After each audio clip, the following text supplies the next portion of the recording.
Hi, sweet friends. I wanted to come and give you some updates. Many of you have reached out. I can't thank you enough for that. I cannot thank you. Oh, I don't want to start this out crying.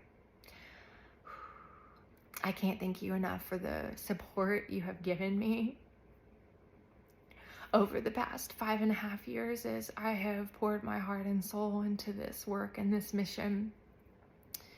And it all happened by accident. I simply joined Beautycounter for a discount. And then when I fell in love with the products and learned what was going on in the industry, it did not feel right to stay silent. And I'm happy to say that I don't regret a thing. Even if I would have known all of it would come to this, I wouldn't have done anything different. So I'm here today. I want to share with you, now that I actually know what has transpired, I want to kind of share that behind the scenes so I can loop you in so you don't have to Google or figure it out. I'm going to share that. I'm going to share kind of where I'm at now, where my head is at, how I intend to show up for you and show up for me and serve and educate in all the ways. I still feel very loyal to Beautycounter, and I am very optimistic later this year we will once again be operating. But in the meantime, we all need solutions. I'm going to share with you what those are. And I hope that you, if you have questions, you'll reach out. If there's any way I can help in any capacity, I am here for you, and you have been here for me, and I am so thankful for that. Okay, so in 2021, a private equity firm named Carlyle, they bought our majority shares, so they essentially became the owners of Beautycounter. And from what I have now learned about private equity, I wouldn't say they're all bad, but it doesn't sound like many of them are great. And what they essentially did when they came in is they took over, and instead of betting on the people that are already in Beautycounter and the way we were doing things, they really wanted to shake things up. They asked our CEO to resign, which she did. And they changed a lot of things, and very slowly behind the scenes, we began to deteriorate. The field did not know this. We definitely felt some shifts and some changes just in leadership, but I had no idea what was actually transpiring. Fast forward to the beginning of this year, where Carlyle, that private equity firm, invited our CEO back in.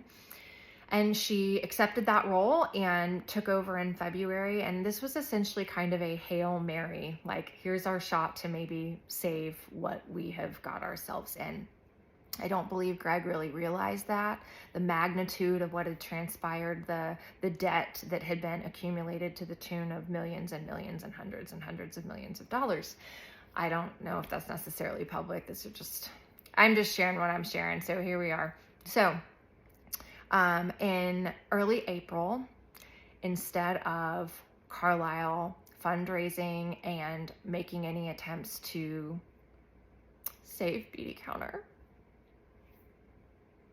they instead, without telling Greg or consulting or anything like that, put us into foreclosure.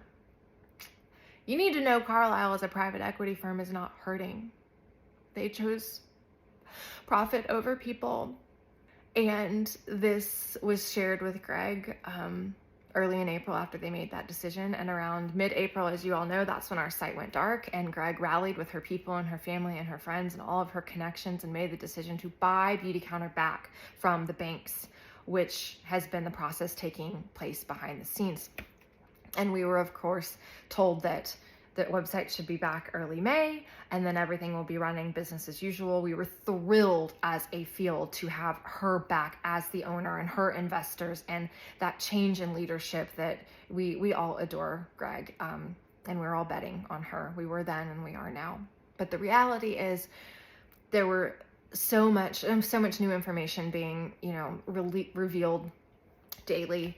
And ultimately, on Monday, they had to let us know that Beautycounter is going to need a lot more time than May, that there will be a mass restructuring of things, and that although the brand fully intends to come back in Q4, and that is the goal, that things will look different. We don't know what that means, but I do know enough to know my loyalty has not shifted at all. I cannot wait to be able to offer you Beautycounter again. That may mean that it likely actually means that I no longer have my team of people that I've poured into, that have poured into me, and it'll be different, and that's okay.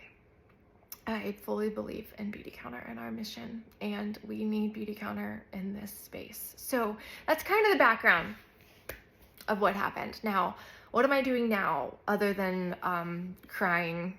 My mom was with me yesterday, and she's like, honey, did you spill something on your shorts? And I'm like, nope, that's just tears. So here we are. But here's where I'm at now. So I am deeply committed and very convicted on finding some other options for us all.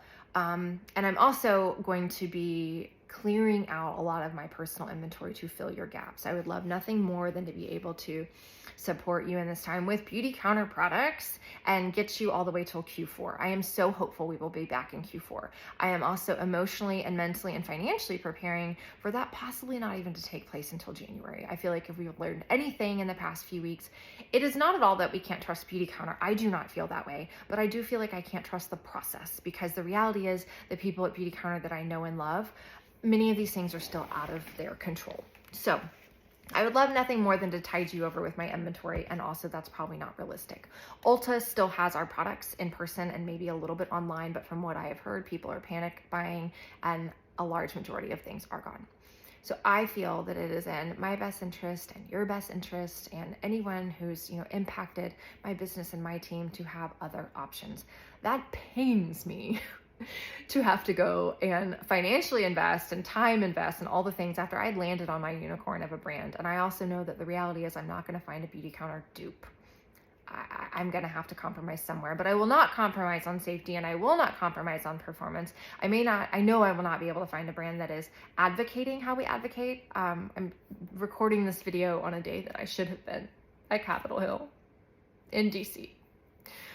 But alas, so I am going to use the funds from selling my inventory to be able to reinvest into other safer brands just so I can try them, because I have a list of brands already that I believe are they vary in the clean spectrum, but I would not share anything that I don't personally feel comfortable using. But I also don't want to share something I have not personally vetted. That is very, very important to me. So that is what I am spending my time on. So I am hopeful, one, I can get some of you to just tide over with inventory and you don't even have to think about another company. Two, I am working on getting you options for things that I am willing to spend my own pennies on and feel comfortable, promoting or telling you about them. And then if there's really, really something you're dying to have and I don't have it, I will go to bat for you and I will try to find it from some other consultant or teammate or something. So that's kind of where we're at. This is long. I appreciate you listening and bearing with me. Thank you once again for supporting me with this mission. I will tell you, one of the hardest things in the past few days is realizing that I actually spent the past 5.5 years of my time in my life and my family's time. This has been a family venture. I've spent the past 5.5 years in direct sales and I didn't even know it. It never felt like it. There is nothing icky about Beautycounter. As far as direct sales and MLMs and all of that stuff goes, it doesn't feel that way. We care and we're genuine people and we're backed by mission. So being immersed and looking at other options that includes direct sales, I'm like, oh my gosh, some of this stuff is just atrocious and I won't touch it with a 10-foot pole. So I'm exploring all of that, but you have my word and my heart that I'm not going to land on anything. And whatever I land on, I fully intend to kind of be I'm going to park somewhere and I'm going to rent the house, but I'm not going to buy the house. And I will hopefully find, an abundance of options, but the clean space is still tricky when you're trying to find clean and high performance. So I cannot wait to be aligning and partnering once again with Beautycounter. But in the meantime, expect some other, announcements and options from me. And I'm here cheering you on. And I so appreciate all of your time and your support. So I love y'all. And from the bottom of my heart, thank you.